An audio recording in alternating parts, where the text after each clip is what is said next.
let me know what you think, because I'm like, well, I need to make sure wow, my boobs are way down here. They're so much lower than I think they're supposed to be. Hey everyone, it's Natalie, also known as Knitty Natty.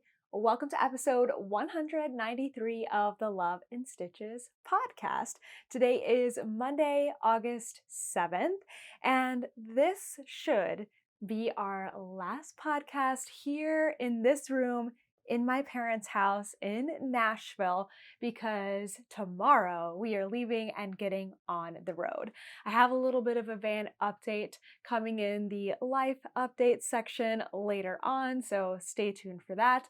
It's been a chaotic day, but I'm really happy to be sitting down and recording the podcast right now. It's just like a little space of zen. So I hope it can do that for your Thursday as well. I am wearing an FO. It'll be the first project that I talk about, so I think that's really it. I don't have anything extra going on today, nothing crazy. We just have some projects to talk about, an FO, a whip, and a brand new project, I think. And I've got some great questions to answer, so let's just get right into it. All right, first up here, let's address this. I am wearing my finished mini mock neck tank, which is by Jessie Made Designs. I am very happy with this tank. If you watched last week's episode, you saw that I had to do some surgery on it, and you can still see a few of those stitches are a little bit wonky, but I'm gonna fix them. I just noticed it. This is actually my first time trying it on, and let me fully acknowledge that I am not wearing the right bra for this. I actually don't own the right bra for this. I got rid of all of my underwire bras like a year ago, or maybe 6 months ago, because I hate them and I don't want to wear them. So I just don't own any, and that's okay. I've got another solution here that I'm going to try that I'll show in just a moment, but let's talk yarn. So this yarn is from Moonglow Yarn Company. It is called Wild Orchid. I actually do have the tag. We're packing up and stuff right now, so I'm actually impressed with myself that I have this right here in the bag. Wild Orchid. And I had a full skein plus a 50-gram remnant from when I used this yarn to border a blanket. I used the entirety of the full skein plus a little bit of this 50-gram. I used it on the top here, and I used it for a little bit on the bottom. So last week I think I had about an inch of stockinette left to do, and then the 1.5 inches of ribbing on the bottom, plus the tubular bind off and all of that.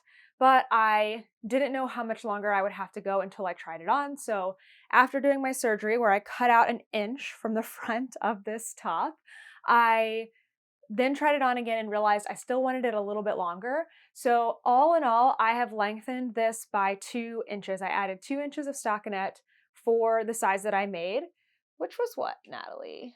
That's a really good question. I don't remember. Hold on. I made the size medium.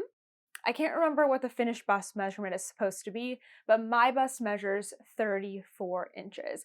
I will say that I actually didn't swatch for this one. I know that's really terrible. I can't remember if there was maybe something about the gauge, or I don't remember what it was. I just didn't swatch. So it's very unlike me, but I don't know if I have gauge. So I don't know if I knit a true medium or not. But this is how it is looking on me. There we go. Look at that color. It's super pretty.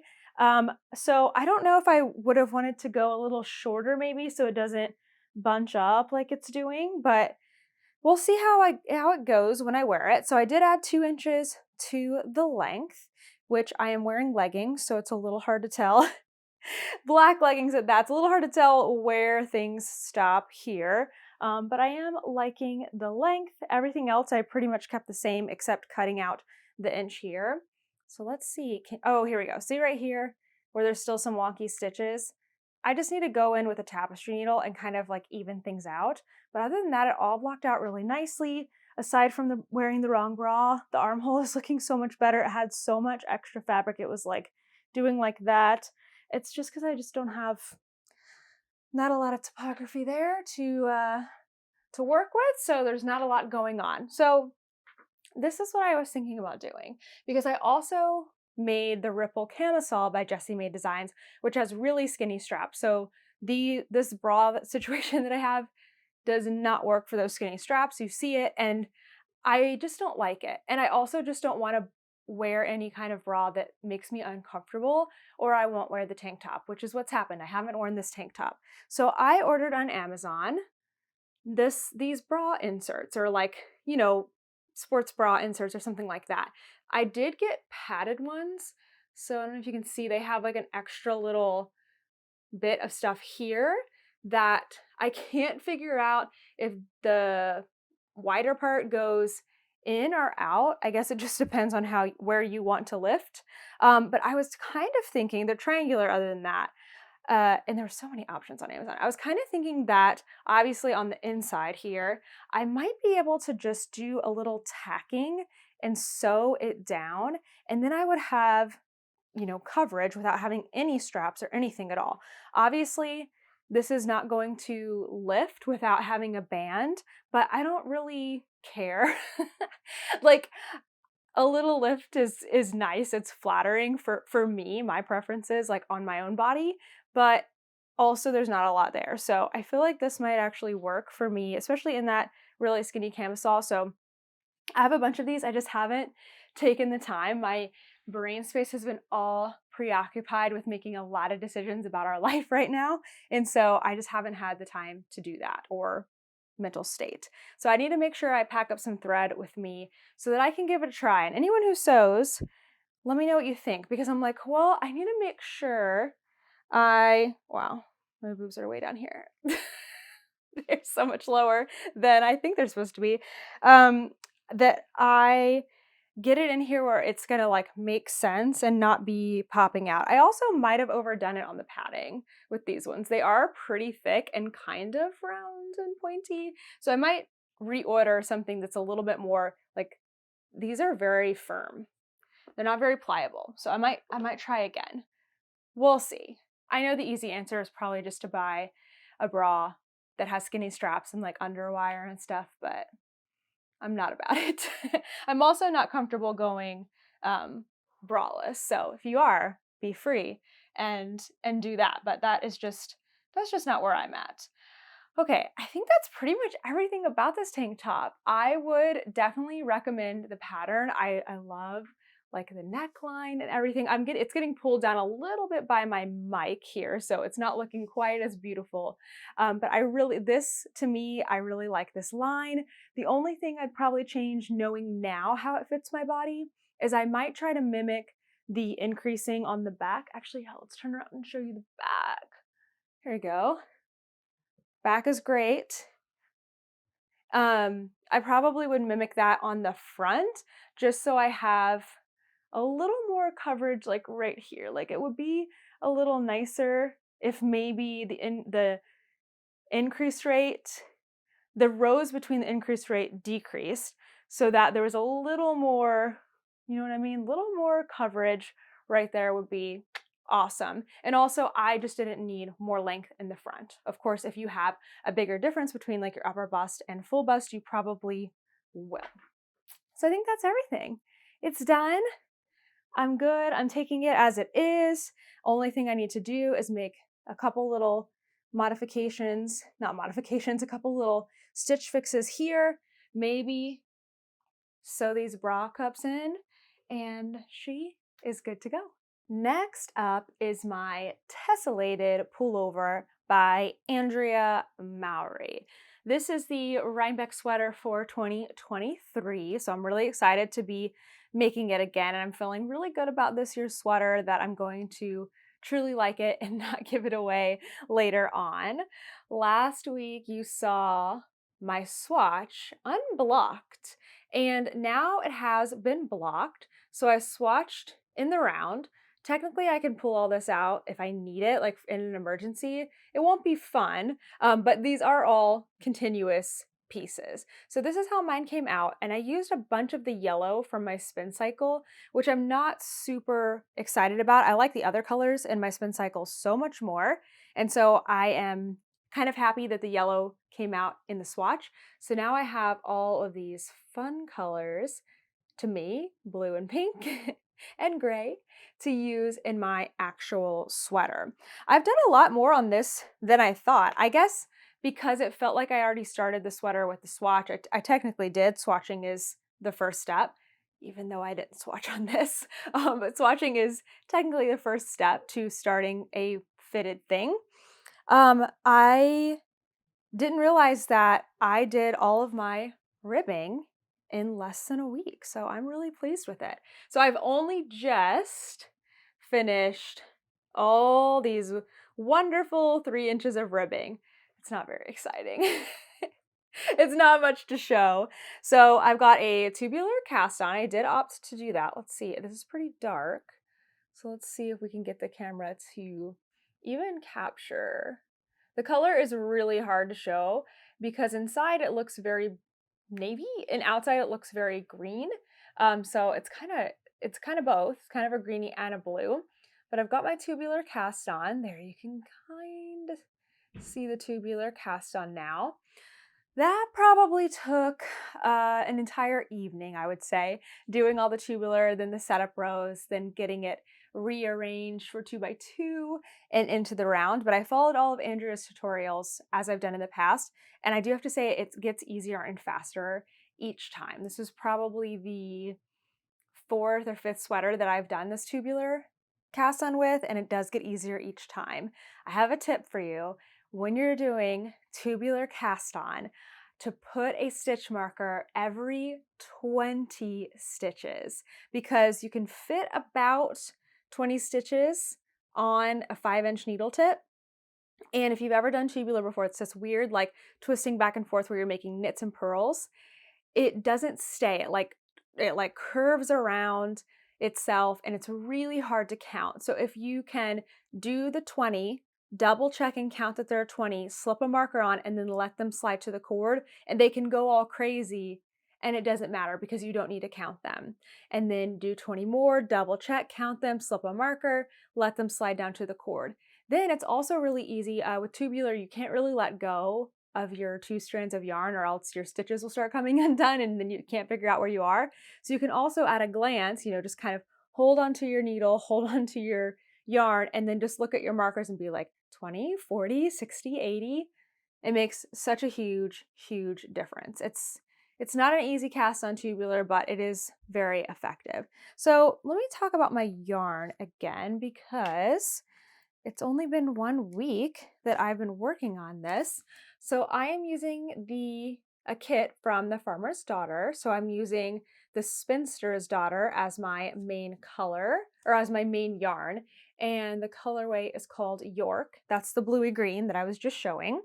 And I am well on my way to finishing skein number 1.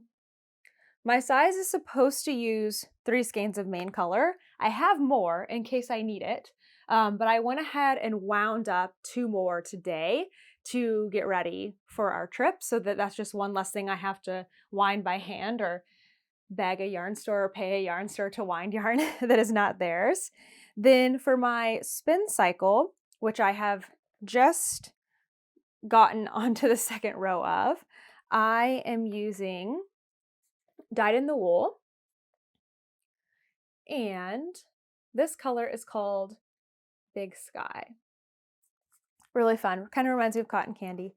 And then lastly, for my fluff, which my fluff you can see pretty well in the swatch. It's pink. Pink with a little bit of like yellowy gold. It's a little, I have to have really bright lights for how dark it is in here, so it's not really easy to show in this light. I'm really hoping that when I start podcasting in the van that I get lots of really good natural light so I can show all my colors really accurately and everything. It'll be an experience. We'll see. Who knows what it's going to be like next week.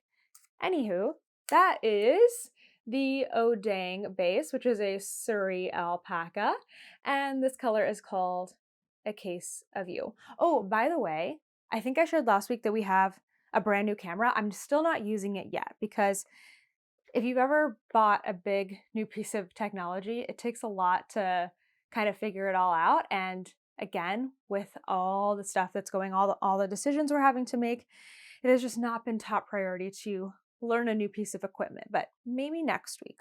Kent's been working on it, actually, watching lots and lots of video tutorials. So he's going to give me the, what's it called? What was the reading? Cliff Notes. He's going to give me the Cliff Notes version so that I can at least get the podcast set or the camera set up to podcast. So back to this, I essentially have just worked on ribbing all week long, 2x2, 2x2, and then I've just added in my first spin cycle, which looks kind of yellow on there. I think it's like where the yellow is turning into gray, but that's okay. Did you try again? Oh, my computer thinks I was talking to it. Wasn't talking to you. Stop listening. So I'm excited to get into these other colors, the blues and the pink especially, and just see how it plays. And I think I've got more yellow coming, so I'll kind of see if I like the yellow once it's blended in with all of the other colors. So that's going well. I would like to finish this, of course, for Rhinebeck this year. So I guess we've got, what is it? It's August. I actually have a good start this year. It's only 7 days into August as I'm filming this, and we have about 2 months until, a little over 2 months until Rhinebeck. There's other things I want to make too. So this is, of course, not going to be the only thing, but I would say I'm off to a really good start. This one's going to be a really quick one because it's just a swatch, but I'm really loving this bag. This bag is coming with me in the van. I had too hard of a time today thinking through which project bags to bring, so I decided I'm just going to bring the project bags that I am currently using, plus one Halloween bag and one sock bag. That way I have, oh no, I'm sorry, and one sweater bag. Okay, so I have 3 additional project bags plus the 2 that I'm using, which is this one and a 30 skein float tote for the Tessellated Pullover. So yeah, I'm really liking this one. But other than that, I figured I can pretty much make those work for almost everything. If I really need something else, I can get something on the road if it fits. I'll know better later on. So anyway, this project, I've got an extra skein in here unwound because I'm not sure I'm going to need it. And I have my needles and 2 wound skeins. So this color, actually, I guess I'll show you with the skein. This is Barbie World from the Little Wolf Knits. It's super fun. I am, again, not sure I need 3 skeins for it. I'm thinking I might just be able to get away with the 2 skeins. So I am holding off on winding this one. And I also selected the 2 skeins that I thought looked most similar. What am I doing? Great question. I am going to be making the Shoreline Tank by Brianna Lapino, who is the same person who dyed this yarn. And I completed my swatch this week. So nothing major. I haven't started the project. I was close to starting it, and then I was like, you know what? I think it makes more sense for me to just work on some easy ribbing right now.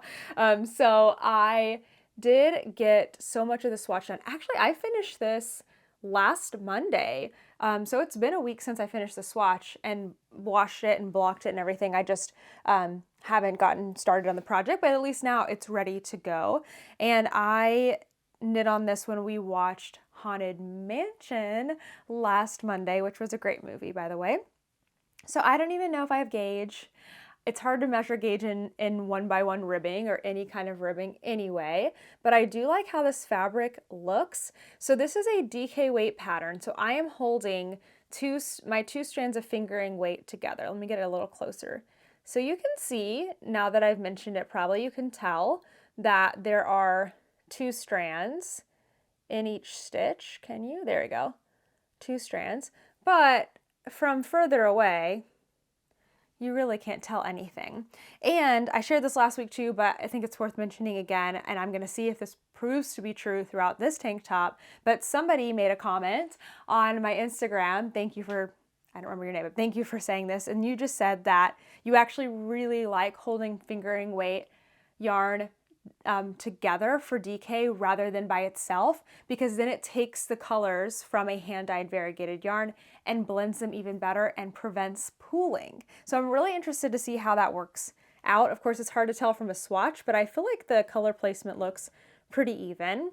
So I guess as opposed to having a single strand of yarn where the repeats kind of fall in the same place, these are gonna like mix and match and everything together. So I think that will be very cool.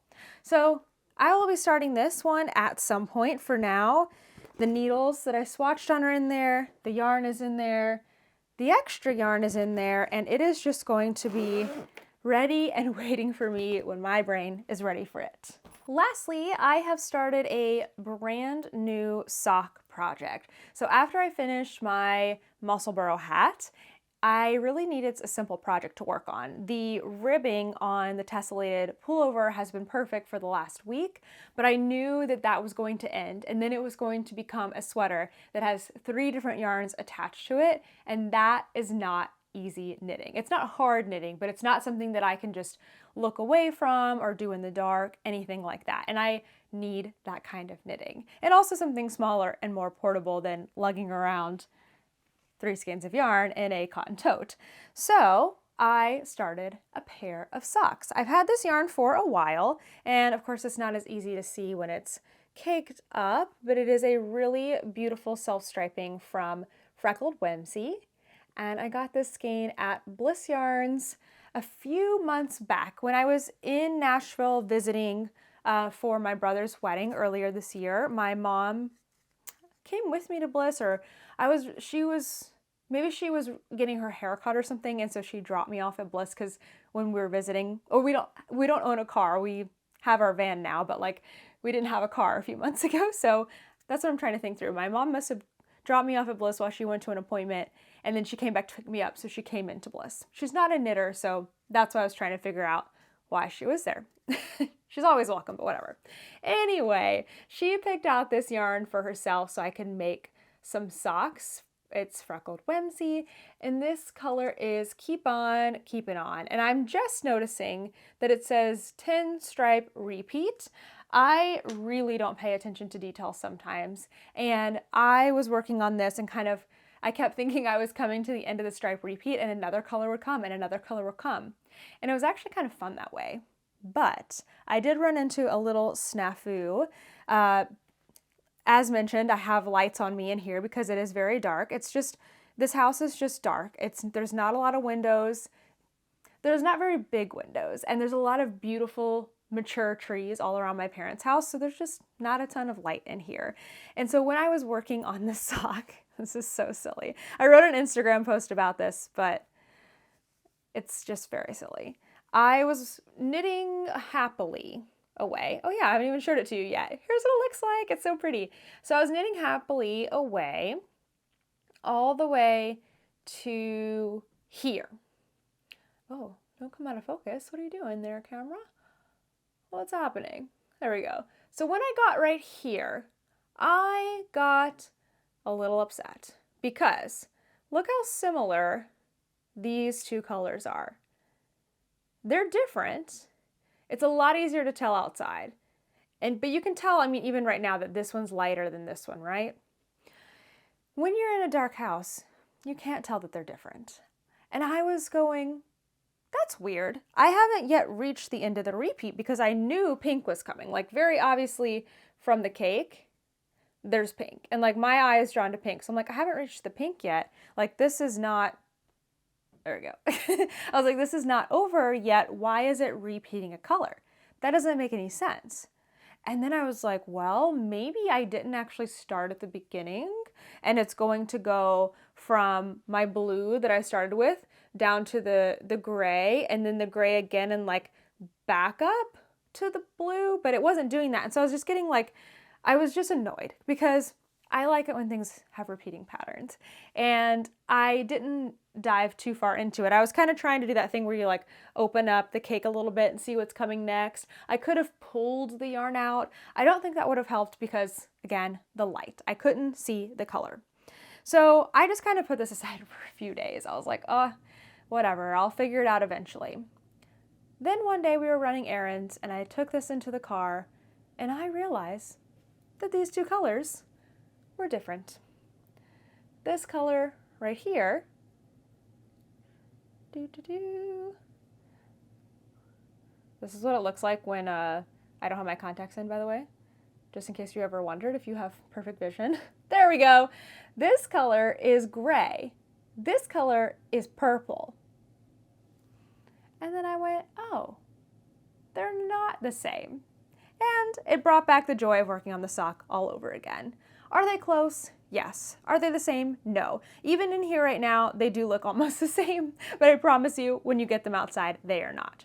Then one other thing made me even happier. After I posted that very ridiculous story of me getting mad at my stripes in my sock, somebody said, wow, I really like how the stripes look.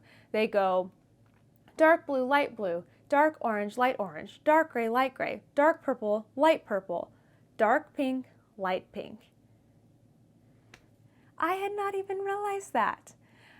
Me, somebody who really likes to find patterns, did not even get it, that it was going dark light, dark light, dark light, dark light, dark light, which made me love it even more. So I think it's kind of ironic that the yarn is called Keep On Keepin' On, because clearly I have no chill when it comes to things like this, and I need to do that a little more often.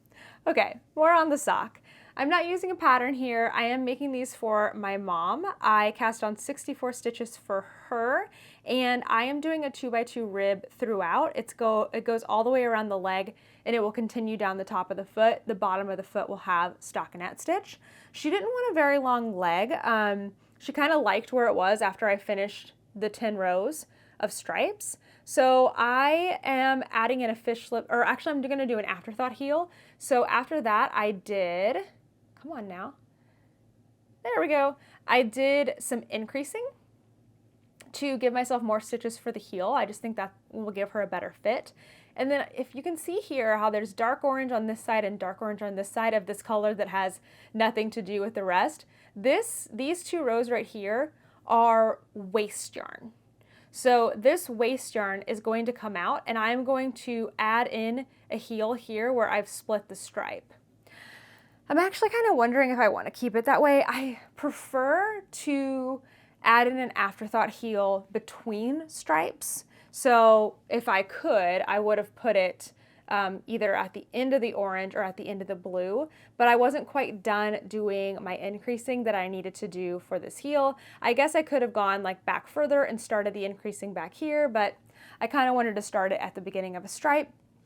So I don't know, I guess maybe I could rearrange that, because I am not super keen on having the stripe split, but that is one way to make afterthought heels look more intentional with their placement, is either to go in between stripes or split a stripe. So I don't know, I'll think about that, but I am not adding the heel for a little while. So the orange that continues after the waste yarn is now part of the foot. So this is the bottom of the foot, this is the back of the heel, bottom of the foot, and this is the front of the leg, front of the foot down here. So we'll see. I need to think about that. My mom has, even though I'm casting on more stitches for her than I do for my own socks, she has small feet. They're a little bit wider than mine, but they are shorter and smaller. Her shoe size is pretty small, so they're going really quick. So I feel like I can get some good progress on these in the next few days, especially since it is my only on-the-go project. Now I can't stop thinking about the split stripe and if I want to move it. Oh, by the way, I have a tutorial on how to do the afterthought heel with waste yarn. I do like doing it this way if I can. If I know where I need to place my heel, I will put in waste yarn, because that way I don't have to cut out any of my knitting. I don't have to deal with extra ends to weave in. I don't have to deal with fussing with holes or anything like that. And in a striping pattern, I especially like it because I don't lose a row of the stripe, making it look less even. So I might be fussing with this and pulling it back a little bit, but I'll have all my notes in my Ravelry project page. Our first question today comes to us from Sydney Littleton. Hi Natalie, I love watching your channel and getting inspired on new projects. My question is, when you are blocking your projects, do you let each project soak individually, or do you put them in all at one time? I'm afraid of the colors bleeding into each project if I soak all of my projects at once. Thanks. This is a really good question. And I share on my Instagram a lot that I like to reuse my blocking water so that it gets used more than once. So let me explain. Basically, the answer to your question is both, but let me explain how to differentiate. So whenever I finish a project and I'm blocking it for the first time, I would say 99% of the time, I'm going to do it by itself. So I'm not going to put anything else in there with it. I'm going to let it soak, especially if it's a dyer that I have not used before because I don't know what their techniques are.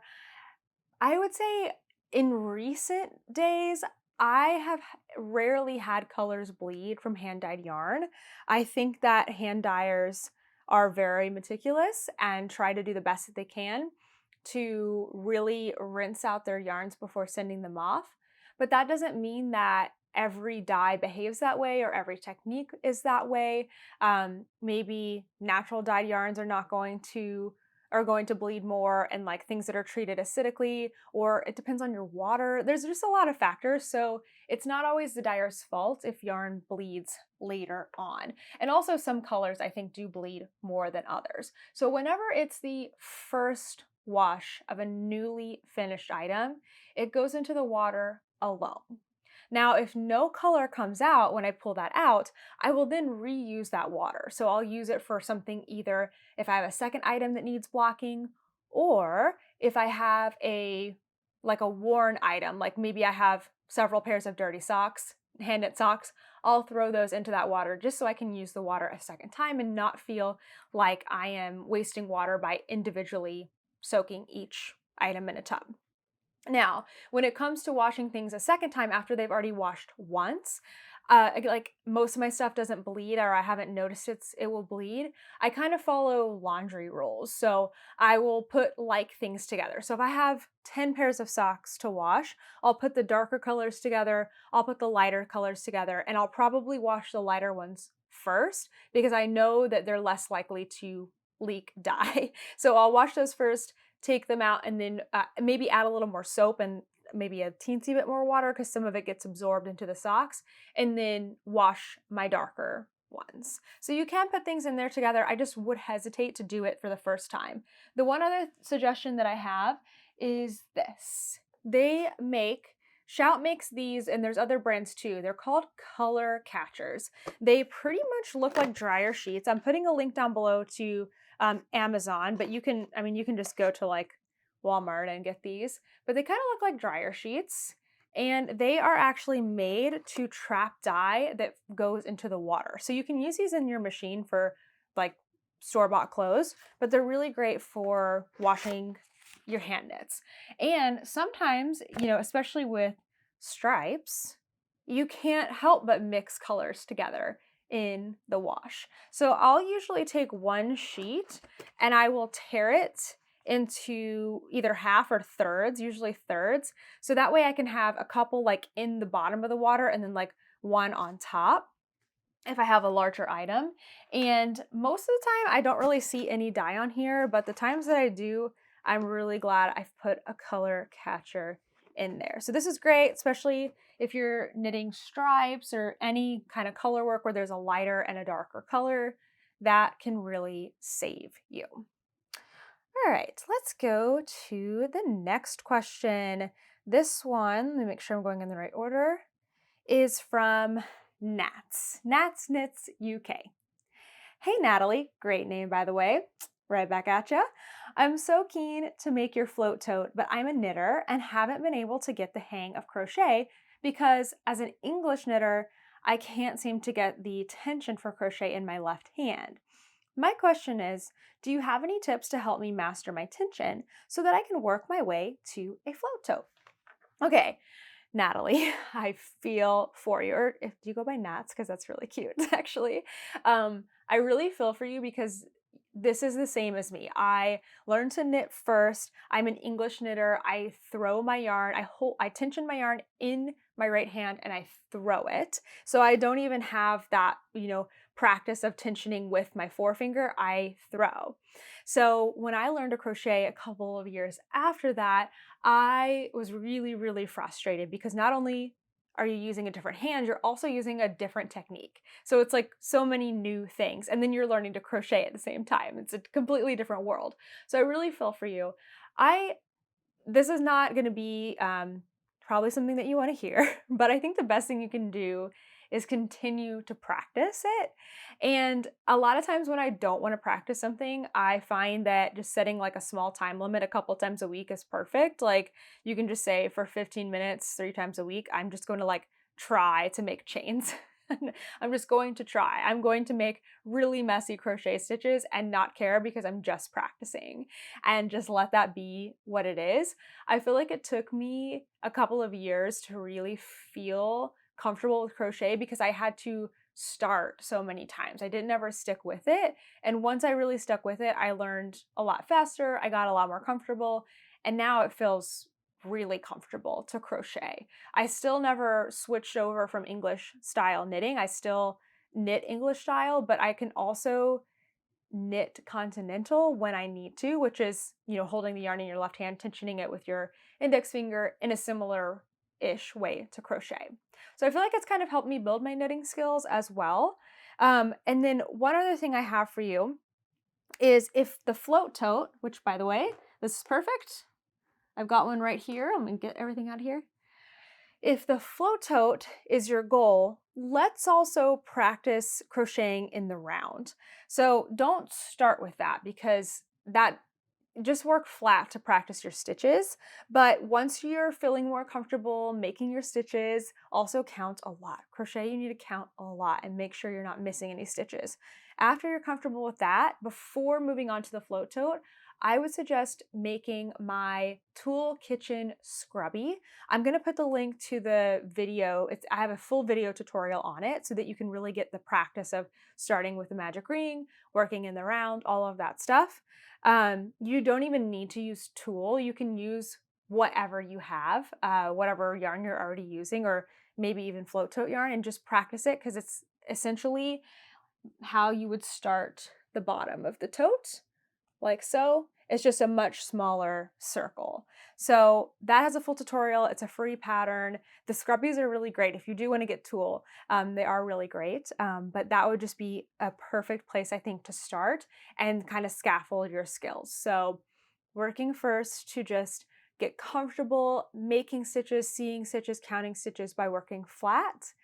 Moving on to working in the round with the scrubby, something small, something low stakes, and then moving on to the float tote after that. Good luck. I know you can do it.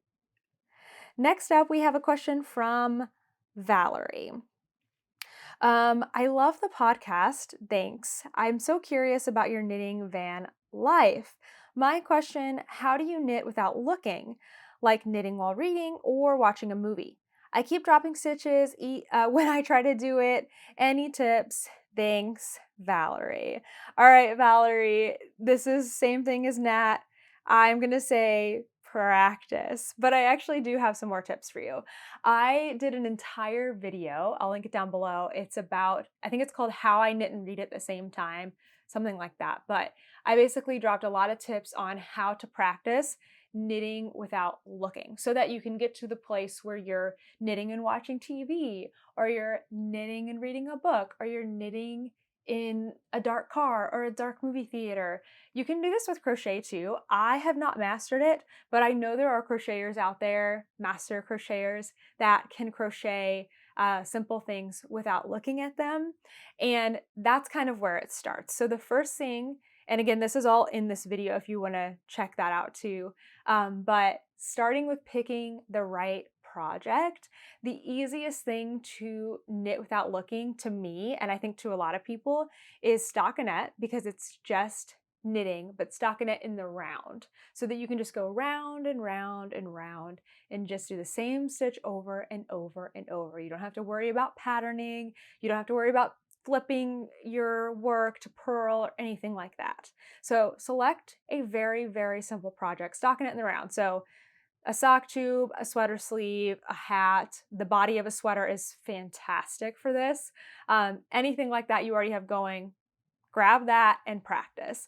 Then I would suggest kind of dimming your eyes. So basically kind of squinting, closing them part of the way, while looking at your knitting and just trying to make a stitch like that, kind of taking away part of your vision to practice, eventually, look at a distance, try it, or even just while you're watching TV, you might actually already be knitting without looking without realizing it because you might just look away at the TV and complete a stitch and not even realize you knit without looking. Sometimes it's about skill. Of course, there is a skill element to it, but sometimes it's also just about feeling confident in it.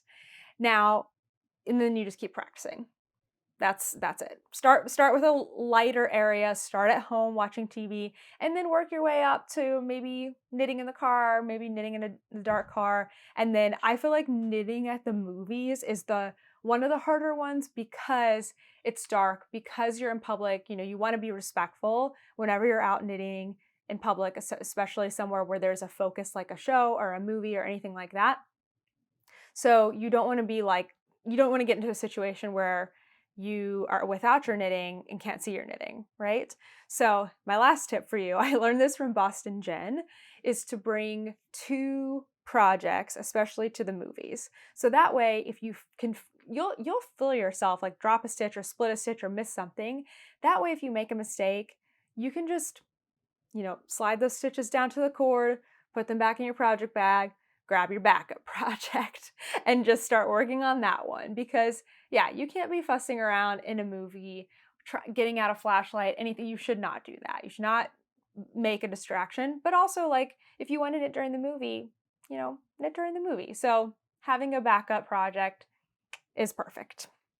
Okay, hope that helps. Good luck. You can also do it. All right, our next question is, hold on, I think I have these out of order. Here we go, found it. This one is from Divinely Engineered. Wow, I need spaces sometimes or I cannot break apart words. All right, here's the question. When you are traveling, will you be doing meetups? Will you be letting us know when you'll be in different cities? It would be amazing to join you for knit nights. That is such a great question. So I don't entirely know how we're going to handle this yet. I do want to go to knit nights at different yarn stores. I do want to meet people. Like, those are not questions, but I'm not sure exactly how much information we want to share publicly on Instagram, like letting people know our exact locations and things like that for safety. Also just for logistics, like if a yarn store maybe is on the smaller side or not prepared for handling more people to come, or like prepared for a meetup or anything like that, I don't want to bombard them. I don't know how many people would come, but just in case, I don't want to create a situation that a yarn store is not prepared for. So I don't really know yet.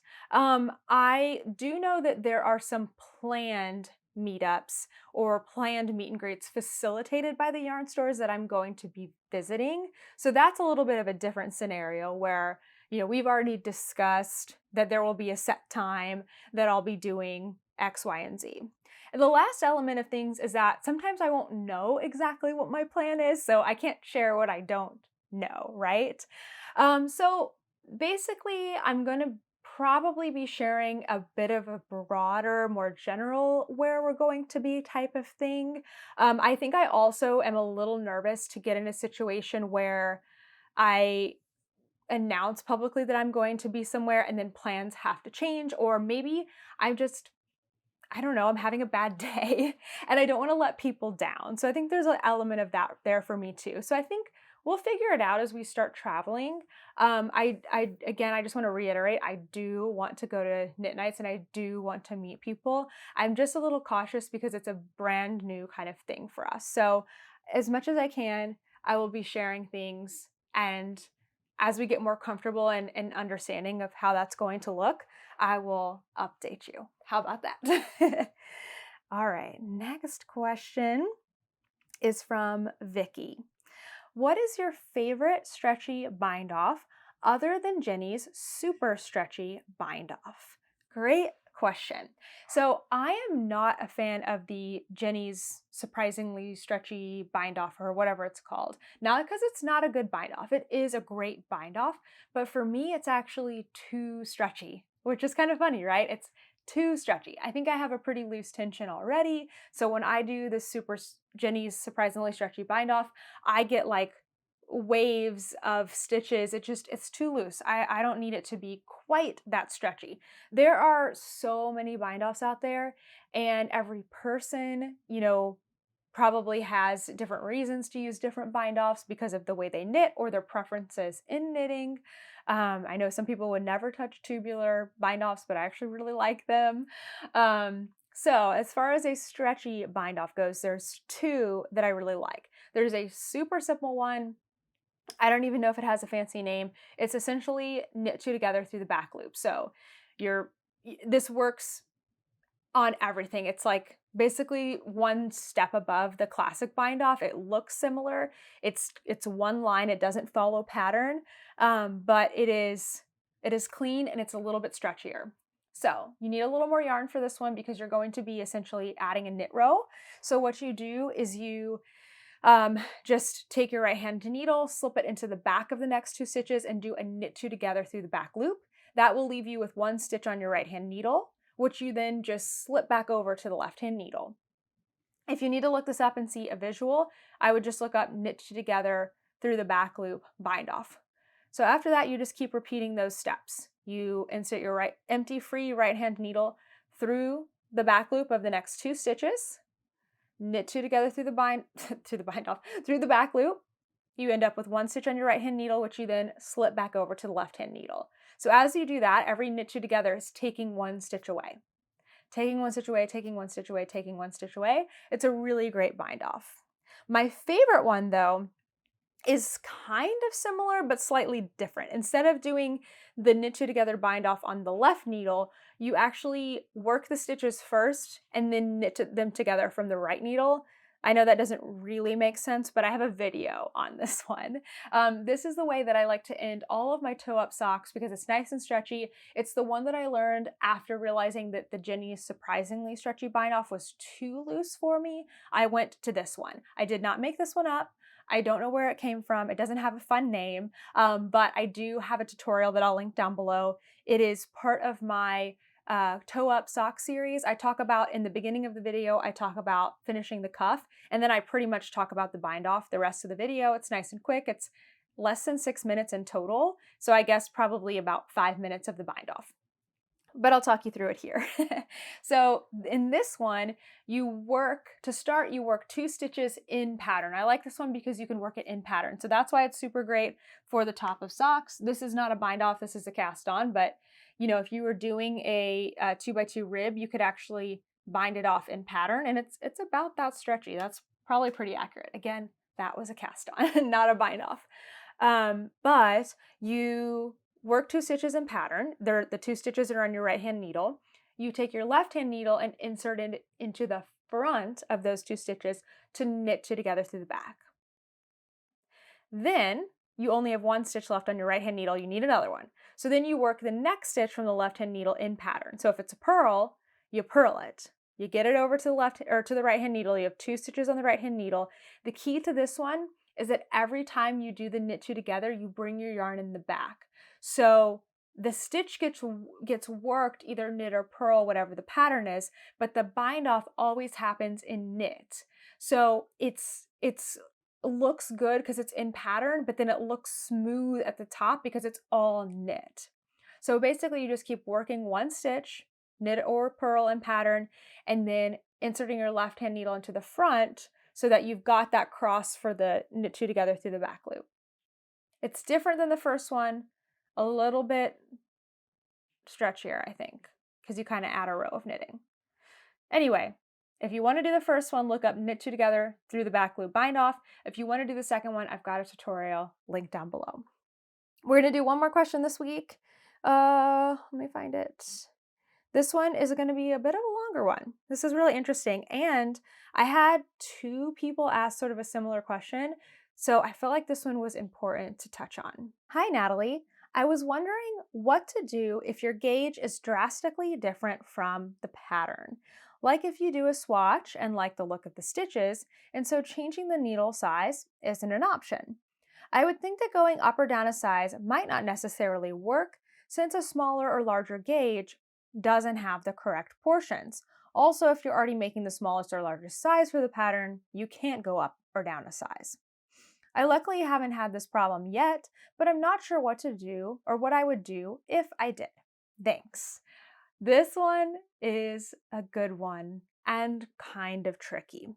So, gauge swatching, a lot of people get frustrated with gauge swatching, not just because of the act of doing it, but because they get frustrated with producing a swatch that works for them. So when you're gauge swatching, you're not just looking to match the numbers of the person who designed the pattern, you're also looking to see if you like knitting the pattern, if it's like a stitch pattern gauge, if you like your colors, if you like your fabric, all of these things. So Nadia, I think was your name, you were asking what do you do if you actually like how your yarn is knitting up, but it doesn't match the pattern.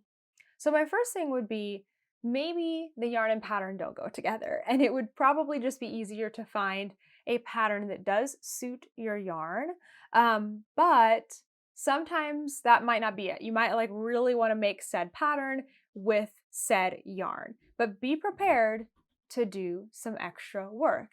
Also be prepared to maybe having to rip some stuff out if things don't work out as you planned. Not saying you have to like entirely take something out, but you might have to rip things out and adjust. So let me just use my Tessellated as an example. So on my Tessellated, I got stitch gauge really, really close. I'm within a half stitch over the 4 inches.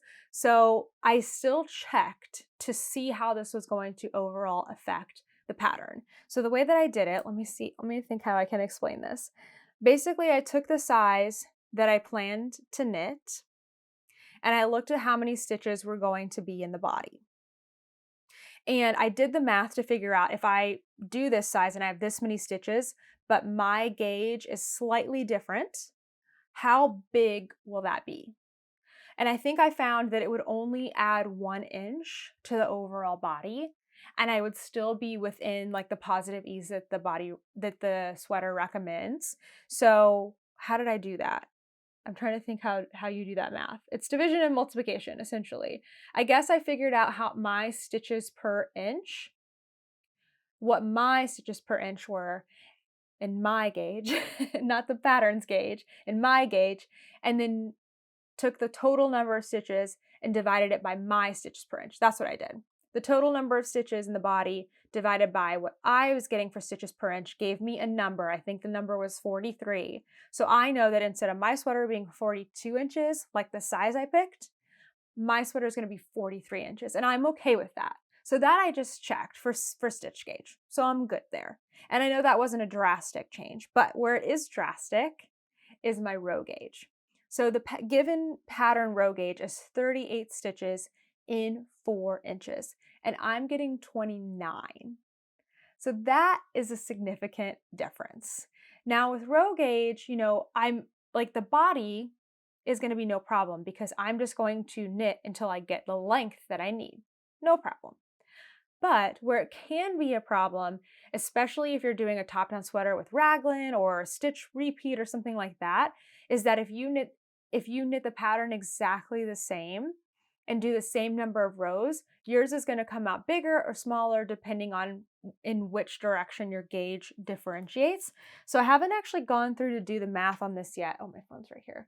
It's like, where's my calculator? Here. So I guess we can figure this out. So 38 divided by 4, 9.5. That is the row gauge that the designer got. I got 29 divided by 4. That is the row gauge that I have. So essentially, if I still did the same number of rows in this part of the sweater, which I don't think it's going to matter in this sweater because I think everything is based off of measurements and not rows. But if let's say they said knit 20 rows and I knit 20 rows with my gauge, I'm going to have a much taller, piece than this person is. So I don't know if I really answered your question. Let me get back to what you said. You like the swatch, you like the look of the stitches, you don't want to change your needle size. What do you do? So yeah, basically you're going to have to do some math.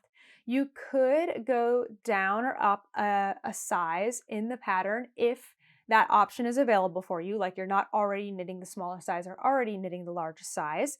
It's still possible.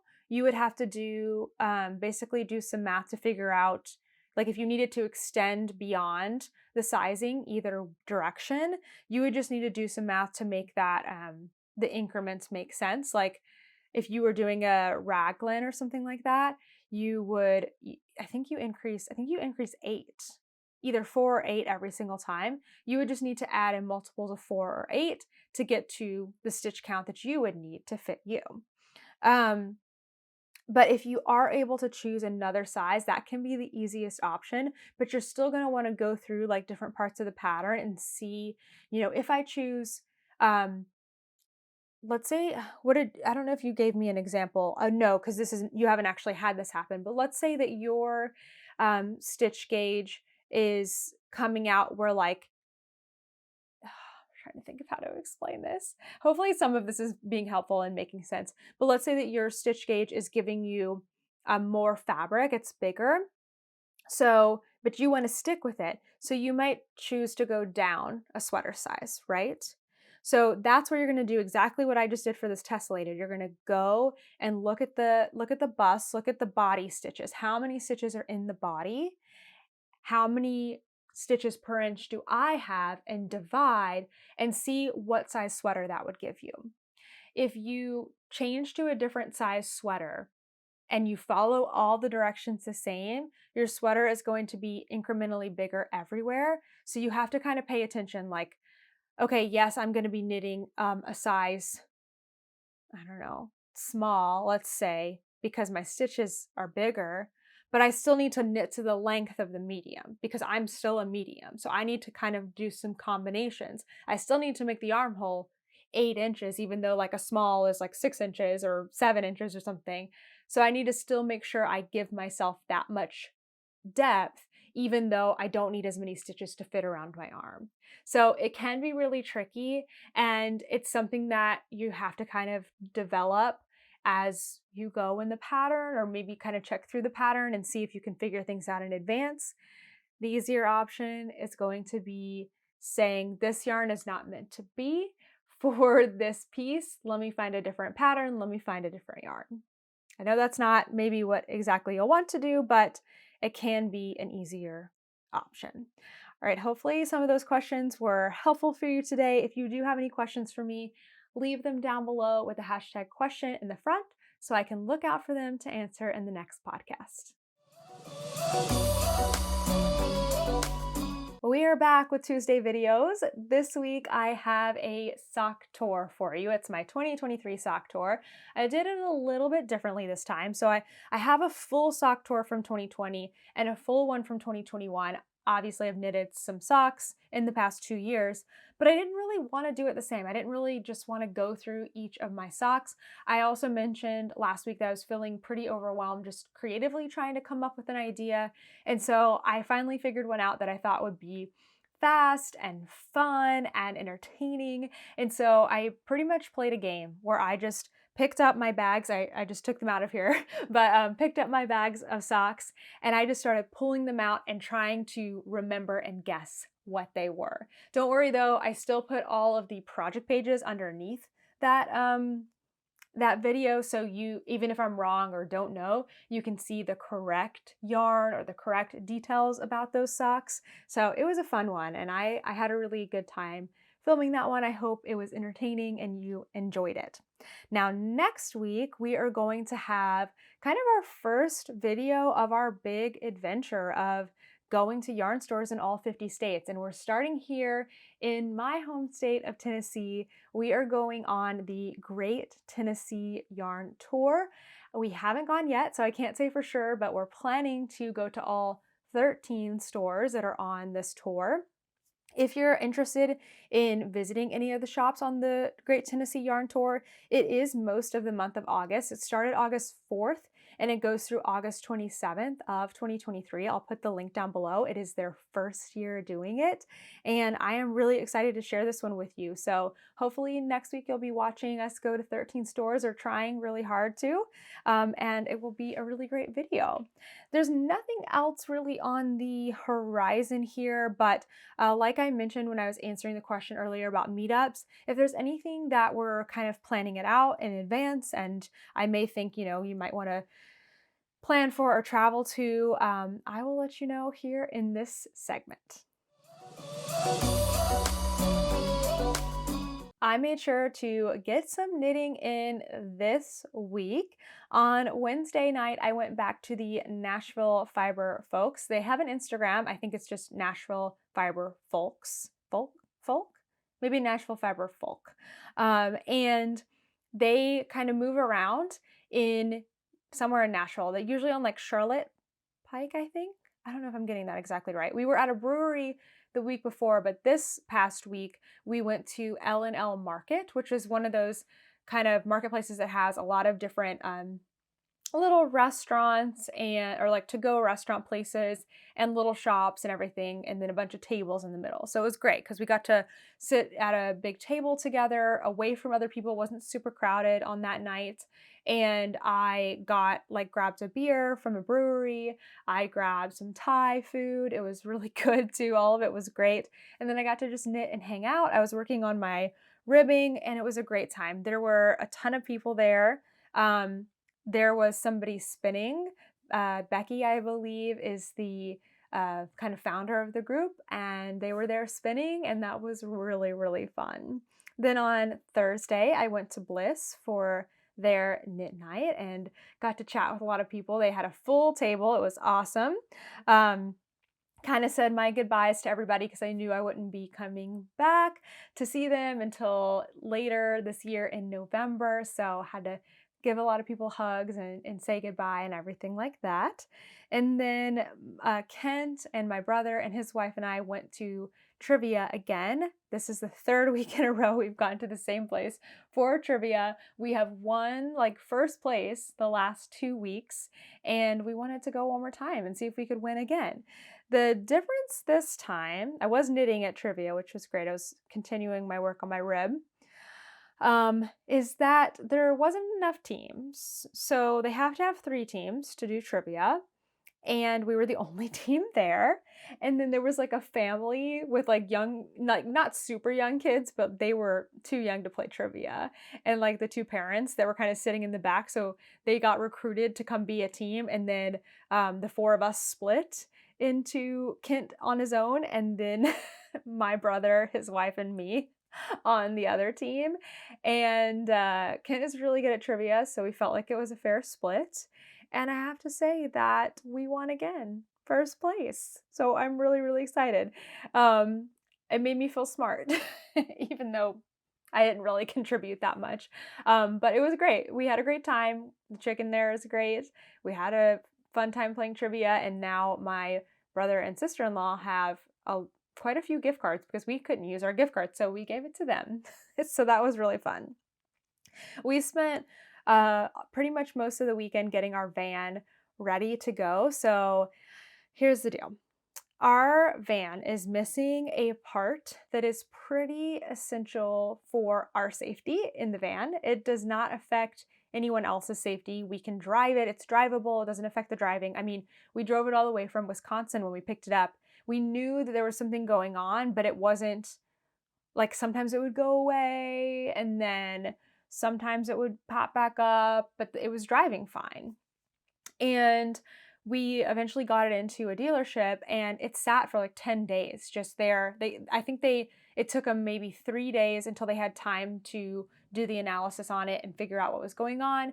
And then they ordered a part, and then they were like, oh, it'll be here Monday. Oh, it'll be here Thursday. Oh, it'll be here Monday again. Oh, it'll be here. And it just kept going on. And we were getting pretty anxious about preparing everything. We've been ordering a lot of different things on Amazon, things to kind of either organize in the van or just like essential tools that we need or things that we, want to do to kind of make it homey or make it safe and just all of these different things. And we're just sitting here with all this stuff, not able to actually get in there and work on it. And our plan is to leave this Tuesday, or now it'll be past by the time you're watching this, but tomorrow for me on August 8th. And we were like, what are we supposed to do? So we decided to go pick up the van on Friday because the part wasn't going to come that day. So we thought we'll pick up the van, we'll pack it up over the weekend. Best case scenario, the part comes in on Monday. We can take it down on Monday, let them install it, and then leave on Tuesday like we planned. But of course, the part hadn't even shipped yet. So today, Kent gets a call from somebody who I guess was like an area manager or something, and they know how to get stuff done. Now, I'm not saying that nobody else was trying to get stuff done, or maybe this is just when the part was going to ship because whatever. But this guy, he got on the phone with us several times today. He updated us. He let us know that the part has actually shipped this time. And the other thing is that there's only 3 of these parts in the country. So I think we're really lucky that we're getting one anyway. I hope I'm not jinxing it. I'm really crossing my fingers that it comes. So we were really kind of stuck on what we were going to do because we have plans. We've already emailed all of the shops on the Great Tennessee Yarn Tour. We don't want to delay going on the Great Tennessee Yarn Tour because we have other things planned for the rest of our route. So of course, these are things that are going to happen to us along the way, but it was just a big bummer that it was the starting out of our trip. So we decided what we're going to do. Our part should be here this Wednesday, which of course doesn't work for leaving on Tuesday. So we are going to take one of my parents' cars, do the Tennessee Yarn Tour, come back to Nashville, pick up our van, and then hopefully head right on to the path that we were going to take after that, which is Kentucky and Indiana, and hopefully not miss anything that we were planning to do. I'm really, really hoping that this all works out. It's not ideal because we really did want to get to leave in the van, but there are some positives to it. There's something that I wanted to order for the van, some floor mats that are really, really big and they can't be delivered to an Amazon locker, which is how we'll have to get a lot of packages on the road. So now I can just let that come here, which is great. My brother and his wife are getting a new puppy on Wednesday. So now that we're coming back, we can actually go see the puppy like really, really quickly. So I'm kind of excited about that. So there's some positives, but it would have been nice to just get on the road. Also, now we can kind of get most of the way packed because we haven't had a lot of time to work on it. But get most of the way packed, kind of think on the next 3 days, like, is there anything else that we need? And then pack that up. So I don't know. Toaster will be staying behind because we cannot leave him in a regular car while we go into yarn shops. That's the beauty of our van, is it's our home. It has air conditioning. It's safe. It's going to feel safe to Toaster. So if we need to run into a store for half an hour, we have all the safety measures in place. He can be comfortable. He can be air conditioned just like he's at home. So he can't come with us, unfortunately. But yeah, we're still going to do the yarn tour. We're going to do it in a car. We're going to stay at hotels, and it's still going to be a good time. In a year, in a month, we won't even remember, hopefully, the rocky start. I did get my knitting packed in the van. I mean, I packed it and brought it out so I could do the podcast and actually work on it. But I have a picture. It's not super cute. It's basically just a shelf, and I've got my toolkit in there that I worked on earlier this year, getting everything pared down and fitting in there. I have a basket that is holding a lot of random things like loose skeins, extra skeins, a big scale that I need for shipping. I'm not 100% sure if I'm taking my shipping stuff, maybe, because I feel like I'm going to need to ship yarn home and it's a lot cheaper to ship it myself. So yeah, just a lot of things, getting everything ready, getting packed, and I'm getting excited. I'm really getting excited. I have been reading a lot this week. I did finish A Court of Mist and Fury by Sarah J. Maas. I pretty much feel like I wouldn't have gotten this ribbing done if not for wanting to finish the book. So the book is gone. I've already returned it to its owner. I borrowed a paperback version of the book, and I was not only eager to read the story, but just eager to finish it before we left on Tuesday and get it back to the person who lent it to me. So now I'm waiting on the third book and the fourth book from my Libby app. And I think there's like a mini book in there, a novella or something like that. So I need to put that one on hold as well. I'm excited to read those. But in the meantime, as soon as I finished A Court of Thorns and Roses, my Libby app notified me that a book I had had on hold for months and months and months had become available. And so rather than move on to my book of the month books, which I know are not going anywhere because I'm not borrowing them, I decided to go ahead and read this book from Libby so that I don't have to wait another 6 months to get it. And that is Tomorrow and Tomorrow and Tomorrow by Gabrielle Zevin. I think I first heard of this book from Boston Jen. She reads a lot, listens to a lot of audiobooks, and recommended it. So I'm excited to read it. So far, so good. I'm not really sure like where it's going or like what type of book it is. I haven't read anything about it. I didn't read the description. I didn't read anything. I'm guessing I must have listened to the description when Jen was talking about it and been like, oh yeah, that sounds like something I would like, and then just put it in my all my holds, and I haven't looked since. So I have no idea. I have been watching not a lot of TV, been reading mostly. Actually, that's the thing I did this week that was kind of a little piece of sanity is I always like to read in the morning, right? I do 30 minutes of knitting and reading while I have my breakfast and my coffee before I start my workday. But I started going a couple nights this week. I went to bed early, like an hour early, and I brought my cookies and my tea. This is a very like food and activity pairings or just make me feel really calm. But I would get into bed, I would set myself up the same way and read. And it was really, really nice. Like it just was such a great way. And that's why I spent so much time reading. That's the only reason I got that book finished, but it was great. So I've been watching with my mom a show on HGTV called Barbie Dreamhouse Challenge. It is a really fun one. Basically, a whole bunch of teams of people that have different HGTV shows were working together. Like they each got different rooms and transformed a home into a Barbie dream house. And it was really cool. They had to do things that looked toyetic, is what they like made this word toyetic. And something would pop out of the kitchen counter, or like hats would go around on like a conveyor belt. It was really, really cool. So if you have access to watching HGTV, I would definitely recommend it. Last thing here, I have our tip of the week, and I actually have a question to answer for this. This one is from K Pup. Hi, Natalie. Love the podcast. I have a question about the tubular bind off, specifically when you're doing it for the hem of a sweater or something with a large circumference. It drives me crazy to have so much yarn to pull through. It constantly gets tangled and takes forever to pull through. Do you have any tips or tricks to make managing all the yarn required for a tubular bind off? I do have a tip for you, and it is so simple. You're going to wonder why you didn't think of it yourself, because I felt the same way when I learned it. So I just did a tubular bind off here on this. When you do a tubular bind off, it's a sewn bind off. They say to get 3 or 4 times the width of yarn. So that's a lot of yarn to manage. And then you're going in and out of the stitches. It's frustrating. I totally get it.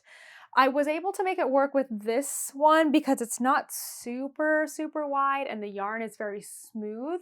But in other cases, this is what I've done, and this is what you can do on any item that is really wide. You can add in multiple strands. So basically, you can take out a length of yarn. I mean, you still want it pretty long because you don't want to have 8 bajillion ends on the bottom, but you can, take out a strand of yarn that you feel comfortable with, work on it until you have, an 8-inch tail, because you're going to need to weave it in. And then you can cut yourself a new strand of yarn and pick up right where you were. you finished with a knit off purl on, you go right to the back. Well, hold on, they're not split. Whatever. Remember where you finished, and you essentially just thread your new yarn and carry on.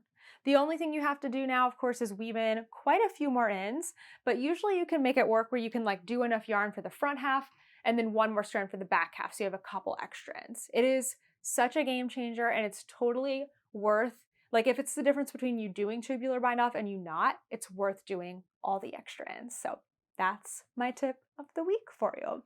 Thank you so much for watching. I will see you in the next one, hopefully in our new home.